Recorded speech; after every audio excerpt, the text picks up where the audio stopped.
Mahendra Pal Singh ji, doctor Vimlesh Paswan ji, Shri Vipin Singh ji, Pradeep Shukla ji,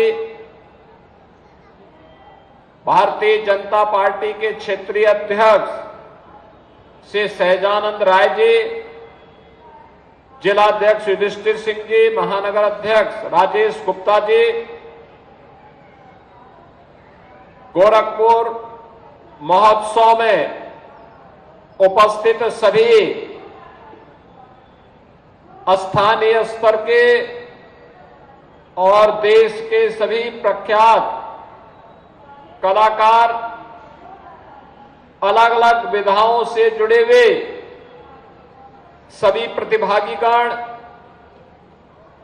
और उपस्थित बहनों और भाइयों, मुझे बहुत अच्छा लगा कि 3 दिवसीय गोरखपुर महोत्सव का आयोजन पूरी भव्यता के साथ, दिव्यता के साथ आयोजित होकर के आज अपने समारोह की ओर चल रहा है। मैं सबसे पहले आयोजन समिति को इस पूरे कार्यक्रम को आयोजित करने के लिए हृदय से धन्यवाद देता हूं। आज 12 जनवरी है। 12 जनवरी वैश्विक पटल पर भारत की आध्यात्मिक और सांस्कृतिक छवि को, भारत की आध्यात्मिक विरासत को, सनातन धर्म की वैदिक परंपराओं को स्थापित करने वाले स्वामी विवेकानंद की पावन जयंती और इस अवसर पर इस महोत्सव के साथ हम सभी को जुड़ने का अवसर प्राप्त हो रहा है। महोत्सव के पीछे भी यही उद्देश्य होता है। याद रखना, हम सबको इस बारे में कभी भी विस्मृत नहीं करना चाहिए कि हमारे संस्कारों की आत्मा है संस्कृति। संस्कृति की आत्मा है लोक परंपरा, लोक गाथाएं, और यह भी हमें विस्मृत नहीं करना चाहिए कि संस्कृति के अभाव में कोई राष्ट्र लंबे समय तक अपनी जीवन यात्रा को आगे नहीं बढ़ा सकता। यानी राष्ट्र की संजीवनी होती है लोक परंपरा और लोक गाथा। लोक परंपरा को, लोक गाथाओं को, लोक गायन को, लोक कलाकारों को इस प्रकार के कार्यक्रमों और महोत्सव के माध्यम से एक प्लेटफॉर्म प्राप्त हो,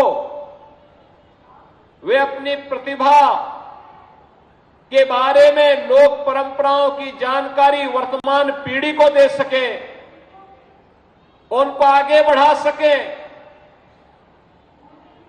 यह महोत्सव के पीछे का उद्देश्य है। याद रखना, भारत की जो धरोहर है वह वेदों की परंपरा में है। वेदों की परंपरा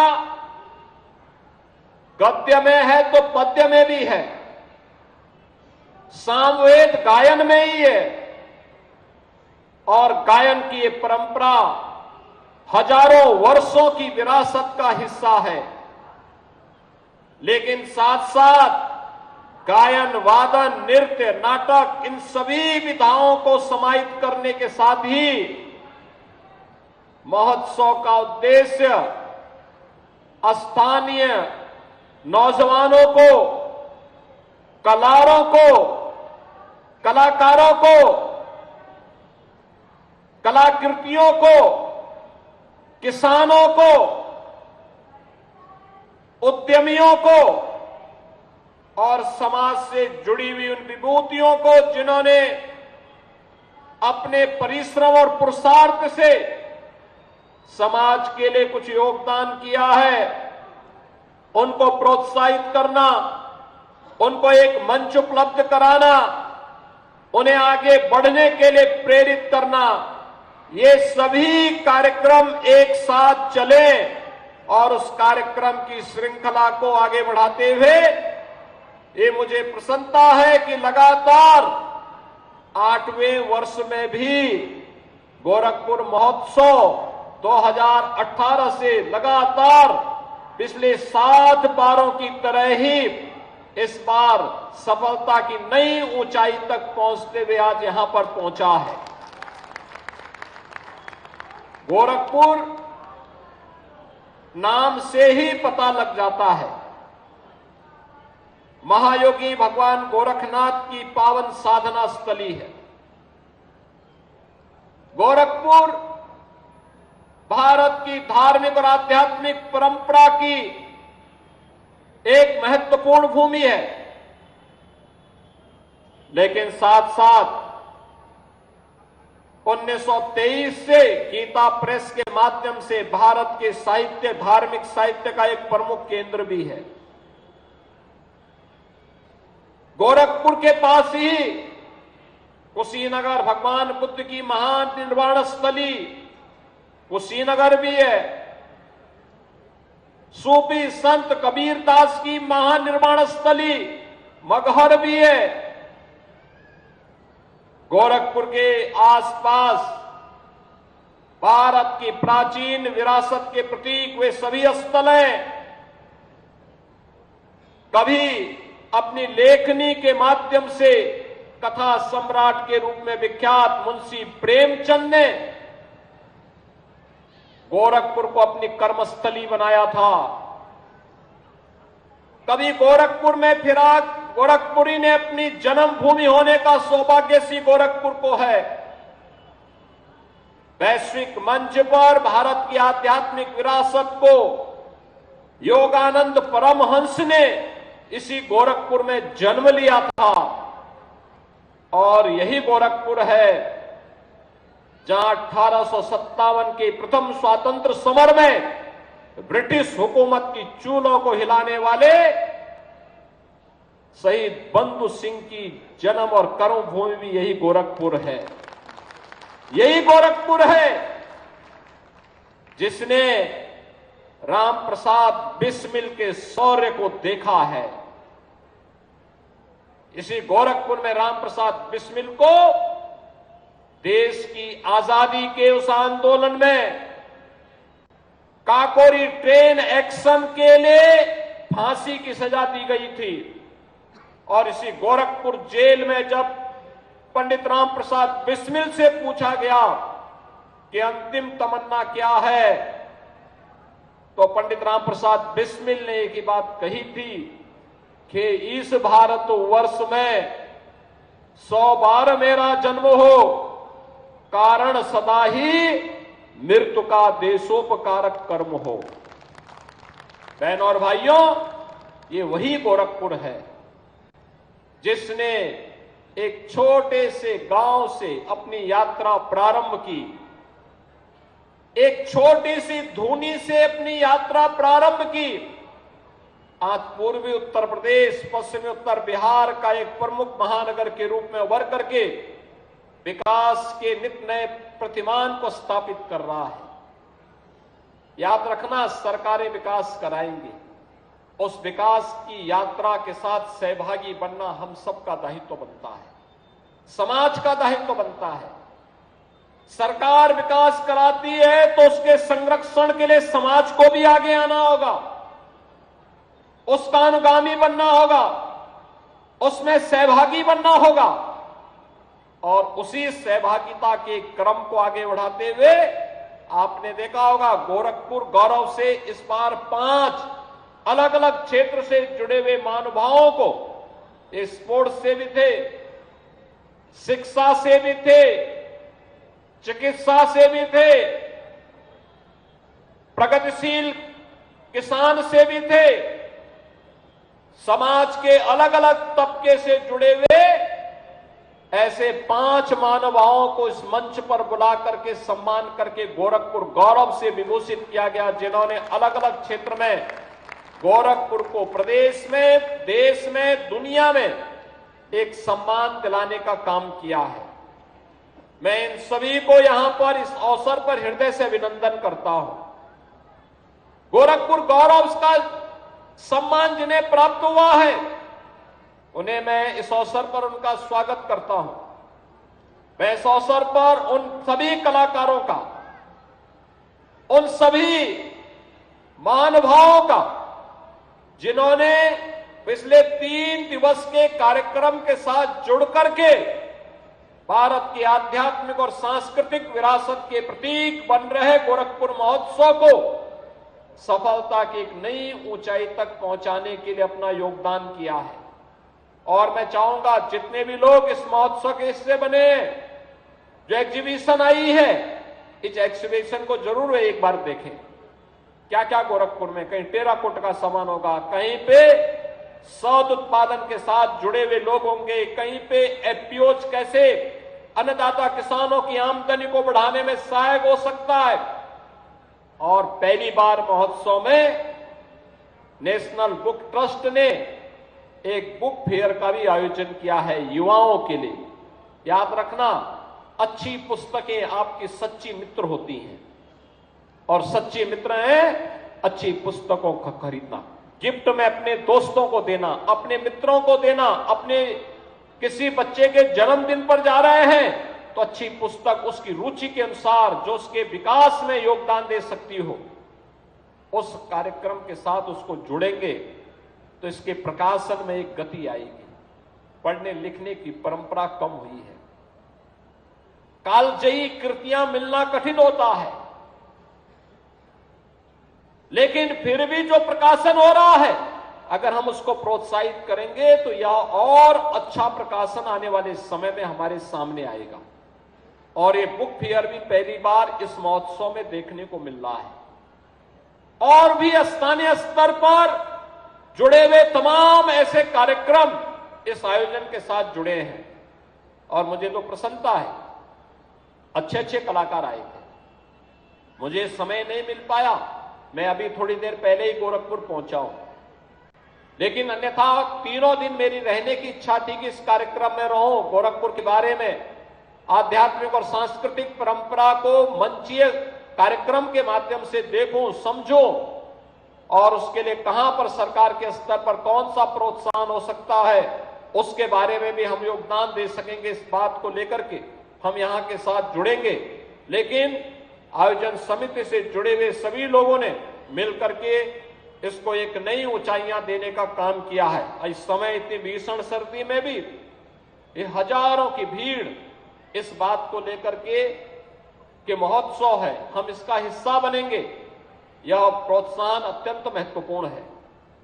12 जनवरी को इसका समारोह इसलिए भी हो रहा है क्योंकि कल पौष पूर्णिमा है। कल से इस 2025 12 वर्ष के बाद आने वाला, और इस बार तो 144 वर्ष के बाद विशिष्ट मूर्त के साथ जुड़ने वाला महाकुंभ प्रयागराज कल से प्रारंभ हो रहा है, प्रयागराज की धरती पर। यानी 13 जनवरी से 26 फरवरी तक 45 दिन का यह भव्य आयोजन कल से प्रारंभ होने जा रहा है। आप याद करिए, इस पूरे आयोजन में 40 करोड़ की आबादी आएगी। 40 करोड़ लोग, 40 करोड़ श्रद्धालु, साधु संत, देश और दुनिया के अतिथि वहां सहभागी बनने जा रहे हैं। 40 करोड़ की आबादी दुनिया के अंदर भारत और चीन के बाद किसी और देश के पास नहीं है। जितनी आबादी एक अस्थायी स्थिति में अकेले प्रयागराज में आने वाली है। मां गंगा, यमुना और सरस्वती नदी के त्रिवेणी में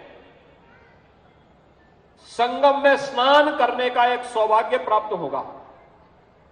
लोगों को वहां पर उत्तर प्रदेश को जानने, भारत को जानने, भारत की आध्यात्मिक विरासत को संतों के माध्यम से उनके शिविर के माध्यम से, उनके अखाड़ों के माध्यम से जानने और देखने का अवसर प्राप्त होगा। वहां पर बहुत सारी चीजें ऐसी दी गई हैं जो पहली बार कुंभ में आने वाले श्रद्धालुओं को देखने को मिलेगा। वहां पे अक्षय वट कॉरिडोर भी बना है, मां सरस्वती कूप का कॉरिडोर भी बना है, बड़े हनुमान जी मंदिर का कॉरिडोर बन गया है, पातालपुरी का कॉरिडोर बन गया है, महर्षि भारद्वाज कॉरिडोर बन गया है, भगवान राम और निषाद राज के मिलन की भूमि श्रृंगवेरपुर कॉरिडोर बन गया है, नाग वासुकी और ब्रह्मा जी के यज्ञ की भूमि दशाश्वमेध घाट और मंदिर के सुंदरीकरण के कार्य के साथ ही 12 ज्योतिर्लिंग और 4 धाम की यात्रा का भी वहां पर एक अवसर उनके रिप्लिका के माध्यम से देखने का अवसर प्राप्त होगा। 10,000 एकड़ क्षेत्रफल में पूरा आयोजन होने जा रहा है। कल रात्रि की सूचना है 35 लाख श्रद्धालु कल रात्रि तक पहुंच चुके थे प्रयागराज में। रात्रि भर श्रद्धालुओं का तांता लगा रहा।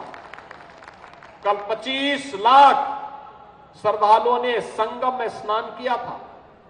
आज मेरा अनुमान है कि संख्या 35 लाख तक पहुंच गई होगी। यह अद्भुत उत्साह एक कल से प्रारंभ होने जा रहा है। तो मैं सबसे पहले आप सबको महाकुंभ आयोजन के लिए अपनी बधाई देता हूं और आपको भी समय मिलेगा तो एक बार जरूर जाइएगा, एक बार जाना चाहिए। अपने आध्यात्मिक सांस्कृतिक आयोजन का हिस्सा बनना चाहिए। रवि किशन की तरह माया मोह में मत पड़िए बहुत ज्यादा। आप देख रहे थे ना, वो यहां जमीन के दाम की चर्चा कर रहे थे। 20 लाख में अपनी जमीन लिए थे, आज 20 करोड़ रुपए उस जमीन की बोल रहे हैं वो अपना, मात्र 20 लाख में। और अपनी जमीन की कीमत बढ़ाने के लिए वे ऐसा बोल रहे थे। लेकिन अगर कभी आपको खरीदना पड़े तो 20 लाख से अधिक मत देना। तो ये आप भी प्रयागराज एक बार जरूर जाइएगा। जाइए, डुबकी लगा करके देख करके फिर सुबह जाएंगे, शाम को वापस आ जाएंगे। अब तो यहां से इंटरसिटी की भी सुविधा है, बहुत अच्छी सुविधा है। तो सुविधा का लाभ भी लेंगे। और परसों मकर संक्रांति है, खिचड़ी बाबा गोरखनाथ के धाम में जाकर के बाबा को खिचड़ी भी चढ़ाइए, खिचड़ी का प्रसाद भी पाइए और अपने आध्यात्मिक और सांस्कृतिक विरासत को नई ऊंचाइयों तक पहुंचाइए। लगातार ये कार्यक्रम आगे बढ़ते रहेंगे। फिर 26 जनवरी की तिथि आएगी, भारत का गणतंत्र दिवस। 29 जनवरी 144 वर्ष का विशिष्ट मुहूर्त, जब भगवान सूर्य मकर राशि में होंगे, बृहस्पति वृष राशि में होगा और उस विशिष्ट मुहूर्त पर प्रयागराज में मौनी अमावस्या का आयोजन होगा। 144 वर्ष के बाद करोड़ों श्रद्धालु प्रयागराज में जाकर के मां गंगा, यमुना और सरस्वती के त्रिवेणी में डुबकी लगा करके पुण्य के भागीदार बनेंगे। आप सबको इन सभी आयोजनों के प्रति मैं अपनी बधाई देता हूं, अभी से अपनी शुभकामनाएं देता हूं। गोरखपुर महोत्सव को भव्यता के साथ आयोजित करने के लिए हृदय से साधुवाद देता हूं और मुझे विश्वास है कि महोत्सव आप सबके